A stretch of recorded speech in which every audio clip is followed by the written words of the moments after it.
Pernahkah Anda menyadari bahwa iman yang Anda yakini saat ini mungkin hanyalah sebuah produk manufaktur massal yang didesain bukan untuk menyelamatkan jiwa Anda, melainkan untuk memonopoli ketakutan Anda? Seluruh narasi dalam konten ini diadaptasi sepenuhnya dari karya monumental Thomas Paine, The Age of Reason. Konten ini menyajikan argumen Paine yang menganggap bahwa institusi agama nasional tidak lebih dari rekayasa manusia yang dirancang untuk meneror dan memperbudak umat manusia, serta memonopoli kekuasaan dan keuntungan. Sebelum masuk ke pembahasan, perlu saya sampaikan terlebih dahulu. Jika Anda tidak siap melihat keyakinan Anda dibenturkan dengan logika deisme yang sangat kritis, silakan skip video ini sekarang juga. Bagi Anda yang siap menguji keimanan Anda, silahkan seruput dulu kopinya. Mari kita mulai. Ngopi lah, ngopi.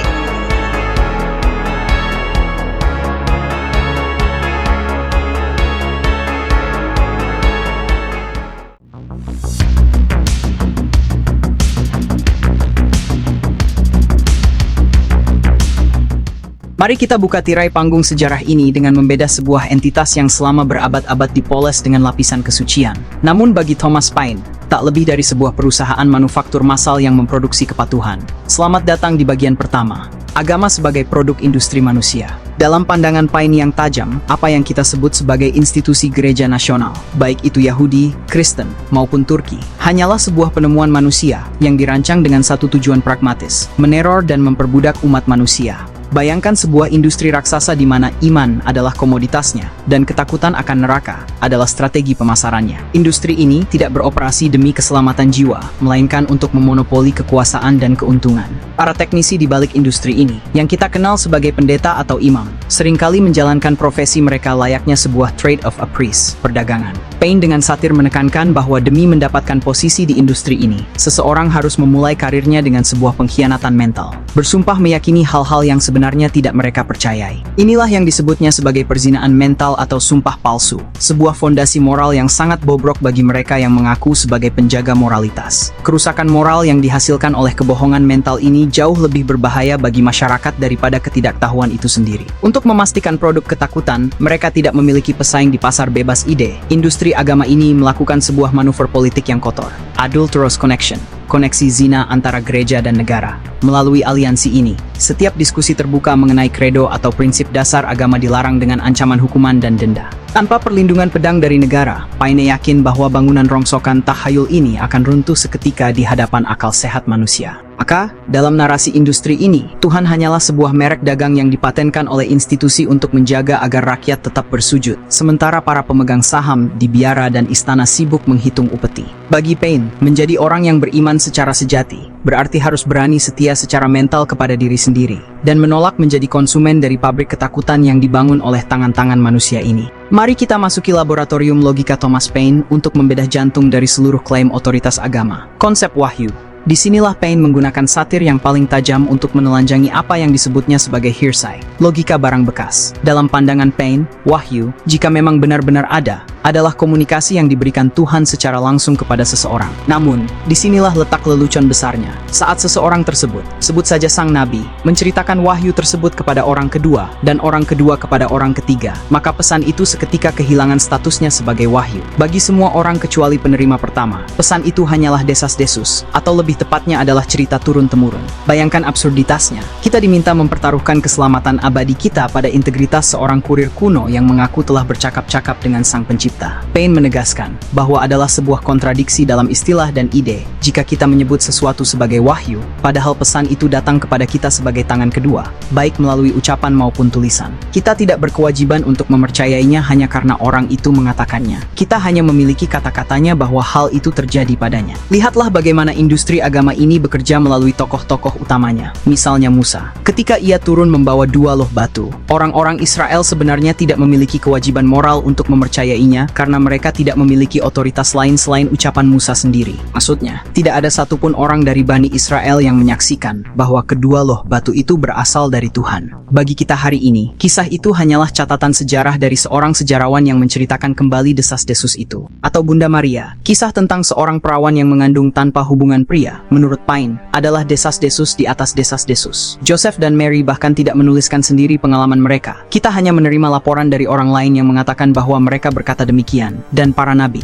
Paine menelanjangi istilah nabi dengan satir yang menghancurkan. Ia berargumen bahwa dalam bahasa aslinya, profet yang diterjemahkan ke dalam bahasa Indonesia dengan nabi hanyalah sinonim bagi penyair atau musisi. Aktivitas bernubuat sebenarnya hanyalah seni bermain musik atau membuat puisi. Namun, institusi agama kemudian melakukan rekayasa bahasa, mengubah para pemusik jalanan kuno ini menjadi sosok mistis yang bisa melihat masa depan demi membangun sistem ketakutan yang baru. Paine menggugat, mengapa Tuhan yang Maha Kuasa dan Maha Bijaksana harus memilih cara yang begitu rawan pemalsuan untuk berkomunikasi dengan ciptaannya? Bahasa manusia itu lokal dan berubah-ubah, sebuah wadah yang sangat cacat untuk memuat pesan universal yang abadi. Menggantungkan iman pada buku yang bisa salah diterjemahkan, dipalsukan oleh penyalin, atau diubah oleh pemungutan suara, seperti yang dilakukan gereja saat menentukan kitab mana yang suci, adalah tindakan yang menghina akal sehat. Wahyu versi agama institusional, bagi Paine, tak lebih dari sekadar teka-teki yang membutuhkan wahyu lain untuk menjelaskannya. Ini adalah sebuah pious fraud, penipuan saleh, yang dipelihara karena memberikan keuntungan materi bagi para pedagang mental yang mengelola gedung-gedung suci tersebut. Di teater wahyu ini,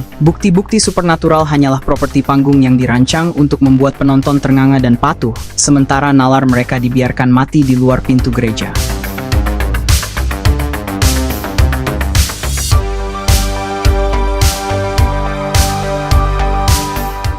Mari kita bedah kasta yang menganggap diri mereka sebagai pemegang kunci pintu surga. Namun bagi Paine, mereka hanyalah para pemain di sebuah industri perdagangan mental yang sangat menguntungkan. Paine memandang institusi imamat bukan sebagai panggilan suci, melainkan sebagai sebuah pekerjaan atau perdagangan yang diambil demi keuntungan materi. Untuk bisa lulus dalam wawancara kerja di industri ini, seorang calon pendeta harus memulai karirnya dengan sebuah tindakan yang paling menghancurkan moralitas, perjuri atau sumpah palsu. Mereka dipaksa melacurkan kesucian pikiran mereka dengan menyatakan percaya pada dogma-dogma yang sebenarnya tidak mereka yakini. Paine menyebut fenomena ini sebagai kebohongan mental yang jauh lebih berbahaya bagi masyarakat daripada kejahatan fisik apapun. Lihatlah betapa cerdiknya para pedagang ini dalam menjaga monopoli pasar mereka. Mereka menciptakan sebuah adulterous connection, hubungan zina antara gereja dan negara. Melalui aliansi kotor ini, mereka menggunakan tangan pemerintah untuk memberikan hukuman dan denda bagi siapapun yang berani mendiskusikan atau mempertanyakan kredo-kredo buatan manusia tersebut. Tanpa perlindungan hukum dari negara, Paine yakin kerajinan imamat ini akan segera terdeteksi dan runtuh oleh akal sehat. Yang paling menggelikan muncul ketika kita melihat bagaimana para pemuka agama ini begitu berhasrat mengejar upeti. Paine dengan jenaka menunjuk pada kitab Ulangan, di mana para imam sangat senang mengutip ayat tentang, "Janganlah engkau memberangus mulut lembu yang sedang mengirik," untuk membenarkan penarikan persepuluhan.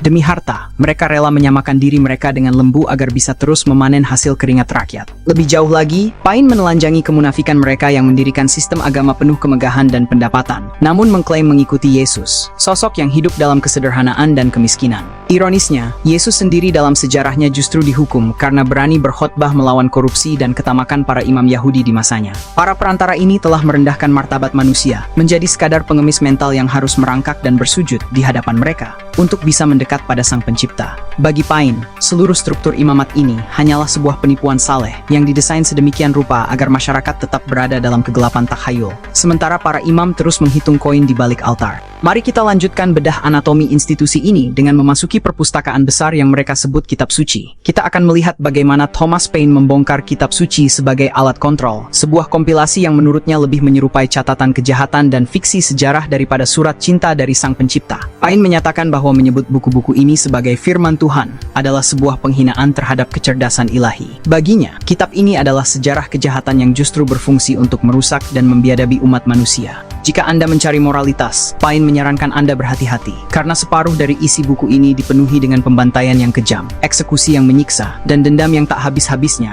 hal-hal yang lebih pantas dianggap sebagai firman iblis daripada firman Tuhan. Lihatlah bagaimana Paine menelanjangi authorship, kebohongan kepengaruhan, yang digunakan untuk melegitimasi kontrol ini. Salah satu contohnya Musa yang ajaib. Gereja mengklaim Musa menulis 5 buku pertamanya, namun Paine menunjukkan kejanggalan kronologis yang lucu. Bagaimana mungkin Musa menulis tentang kematian dan pemakamannya sendiri di kitab Ulangan, atau merujuk pada raja-raja Israel yang baru ada ratusan tahun setelah dia dikubur? Pain mengejek. Musa pasti sangat rendah hati jika dia sendiri yang menulis bahwa dirinya adalah pria paling lembut di bumi. Kemudian kontrol melalui ketakutan dan kekerasan. Pain menggugat perintah-perintah dalam kitab bilangan yang memerintahkan pembantaian bayi laki-laki dan perempuan, serta pembagian wanita yang masih perawan sebagai rampasan perang. Baginya, ini bukan perintah Tuhan, melainkan rekayasa pemimpin militer seperti Musa dan Yosua untuk mengendalikan pasukan dan musuh melalui teror yang dilegitimasi secara religius. Pain juga mengungkap aspek administratif di balik kesucian kitab ini. Status buku-buku tersebut sebagai firman Tuhan ternyata tidak ditentukan oleh Tuhan, melainkan melalui pemungutan suara oleh sekelompok orang yang menyebut diri mereka gereja. Mereka memilah, memotong, dan menyusun tulisan-tulisan anonim sesuai keinginan mereka. Bayangkan, nasib iman jutaan orang digantungkan pada keputusan mayoritas suara dari pertemuan manusia-manusia yang tidak kita kenal identitasnya. Lebih jauh lagi, kitab suci ini digunakan sebagai belenggu pikiran melalui bahasa. Karena bahasa manusia bersifat lokal dan berubah-ubah, ia sangat mudah dipalsukan, disalah terjemahkan, dan diubah oleh penyalin atau pencetak. Ini adalah celah sempurna bagi institusi agama untuk menjadi penerjemah tunggal yang memonopoli kebenaran. Pain menyimpulkan bahwa kitab suci yang ditulis manusia hanyalah tongkat ketiak bagi fabel. Tuhan yang sejati tidak berkomunikasi melalui buku-buku yang penuh dengan kontradiksi silsilah atau cerita tentang matahari yang berhenti berputar demi memberi waktu tambahan untuk pembantaian. Wahyu Tuhan yang sejati tidak bisa diubah atau dipalsukan, karena wahyu itu adalah alam semesta itu sendiri. Dengan menyingkirkan alat kontrol berupa kertas-kertas kuno ini, Pain mengajak manusia untuk kembali ke satu-satunya kitab yang tidak bisa disensor oleh pendeta manapun, Penciptaan.